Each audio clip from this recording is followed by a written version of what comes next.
Hey guys, this is IB360 and today we shall talk about cell. Lamarck said that every living organisms must be built of cell. That means cells must be the ultimate structural and functional unit of life. Here two very important terminologies come into play. One is cytology and the other is cell biology. Now cytology is the study of cell structure or shape or composition, that means constituent of cell, what is present inside the cell. And cell biology is the branch of biology which deals with cytology, that means which makes us study cytology. That is how these both are correlated, cytology and cell biology. Now as you can see, today's first topic is discovery of cell. Now, if someone is asking you who discovered cell, the answer will be Robert Hooke. Robert Hooke is known as the discoverer of cells. But as you can see, I have mentioned another name before Robert Hooke, that is Malpighi. Why? Because even prior to Robert Hooke, it was Malpighi who had observed cells. He did not know that those were cells as such. He did not know that those were the basic building blocks of life. He simply named them sacules and nutricules, but in the process he had obviously observed cells. Later on, it was Robert Hooke who had kind of modified the microscope, which was earlier first of all founded by yeah, Galileo and later on modified by Robert Hooke. So he, under the microscope, viewed some dead protoplasts of cork.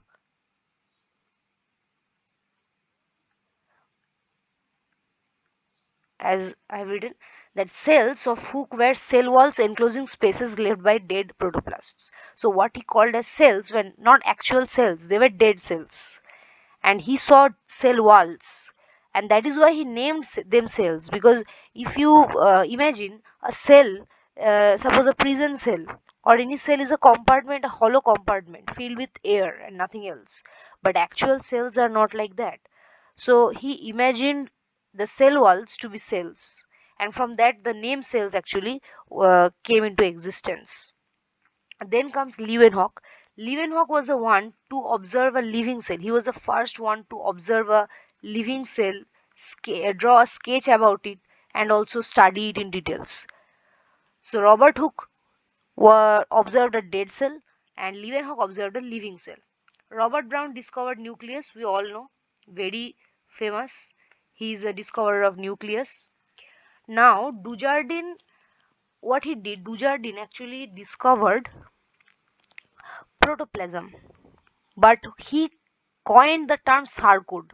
Later on, Parkinson and Volmon, they said that no, that is protoplasm, and all today we know is protoplasm. Then comes Schwann. Schwann was a German zoologist, and Schwann said that no, animal cells they lack cell wall, but they have another envelope. But he couldn't coin a term for that envelope of animal cell. So later on, Nageli and Kramer they coined the term plasma membrane.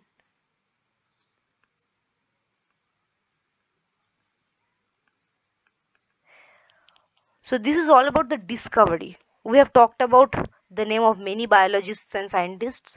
First of all, you have to understand the most important is Robert Hooke because he is the discoverer of cell. He did experiments based on dead cork cells. He observed them under microscopes which he had only modified from Galileo's microscope. Then comes Leeuwenhoek. He's the first person to observe a living cell, draw a sketch of it, and properly describe it. Robert Brown, obviously the discoverer of nucleus, and then comes Schwann, about whom we will further talk about in cell theory. And another important thing about this was cytology and cell biology, the difference between them. Now let us move on to the next slide. Cell theory. Now the proponents of cell theory were actually Matthias Sladen and Theodor Schwann.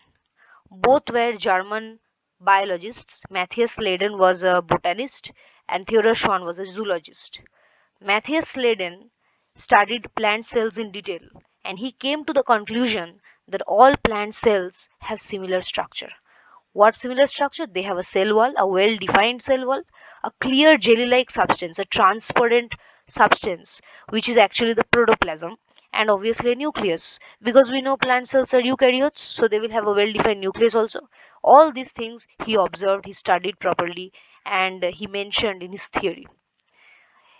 Then comes Theodor Schwann. He was a well-known German zoologist, and he studied animal cells during the same time. And he said, no, animal cells they don't have a cell wall, unlike plant cells. They have what we call cell membrane. And this term cell membrane was coined by we know Nageli and Kramer, and not by Theodor Schwann. So Theodor Schwann, he discovered cell wall. He discovered cell membrane and stated that animal cells lack cell wall. And both of them together, they gave the cell theory.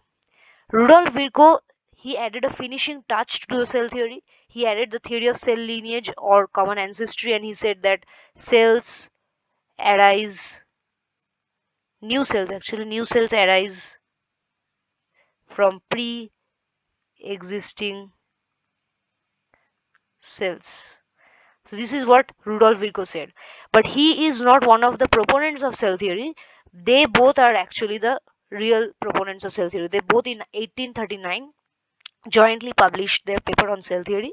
Later on, Rudolf Virchow, he just added a finishing touch to it with this particular thing. And later on, actually, Louis Pasteur, he actually supported Rudolf Virchow. He supported Rudolf Virchow. He proved rather Rudolf Virchow's statement, Louis Pasteur.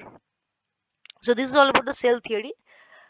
Then comes this important concept that why cell is an open system.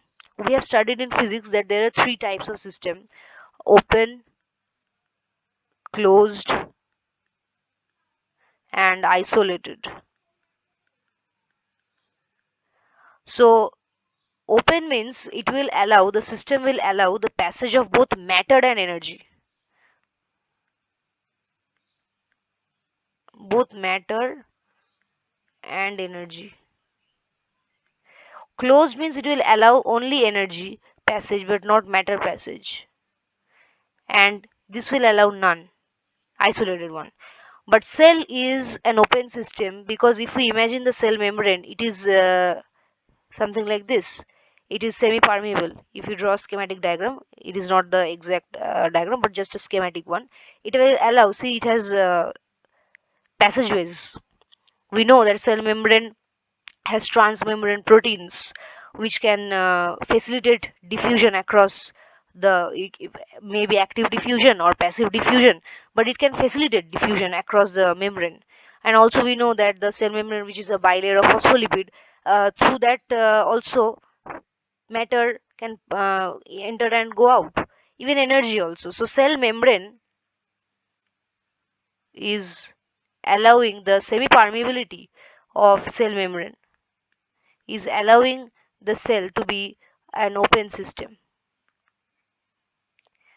Okay, so this is a very important concept, that cell is an open system, not closed or isolated. Next, we talk about classification of cell. Now, classification, we can broadly classify cells into two types. We all know that.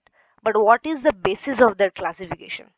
On the basis of organization of DNA, cells can be classified into prokaryotes and eukaryotes. And these are actually falling under super kingdoms Prokaryota and Eukaryota.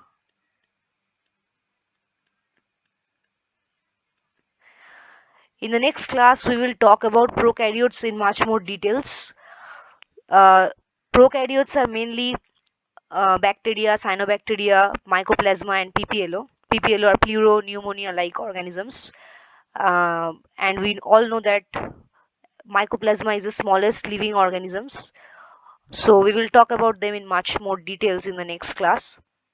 But obviously, we should know one thing, that the basis of classification is the organization of DNA. Prokaryotes, they do not have a well-defined nucleoplasm. They do not have different segregated chromosomes. That means they have a single naked chromosome, which is also called prochromosome, or also we know that is called nucleoid, or that is also called genophore. But eukaryotes, they have a well-defined nucleus, they have nuclear membrane, they have nucleolus, they have histone proteins inside them. So they have a well-defined genetic material. But prokaryotes, they do not have a well-defined nucleus. They have genetic material, of course, which is called nucleoid or prochromosome or genophore, and sometimes they also have an extra chromosomal structure, which is again a circular DNA present outside the so-called genetic material, so-called nucleoid, that is a plasmid. We will talk about all this in the next class. So for today, what we have talked about are these things. We have talked about cell discovery, we have talked about all these scientists names and their contributions, that Robert Hooke is the actual discoverer of cell, and he was the one to give the term cell. Leeuwenhoek, he discovered living cells, rather not discovered, talked about living cells, drew a sketch of living cell, observed them, talked about them in details. Robert Brown discovered nucleus. Dujardin, he actually discovered protoplasm but gave the term sarcode to it. Protoplasm term was given by Purkinje and von Moll. Then Schwann and Nageli and Kramer, both involved in plasma membrane. Then we have talked about cell theory. Then we have talked about cell and open system, and lastly, the classification. Thank you guys. Stay tuned for the next classes. There we shall talk about prokaryotes in much more details.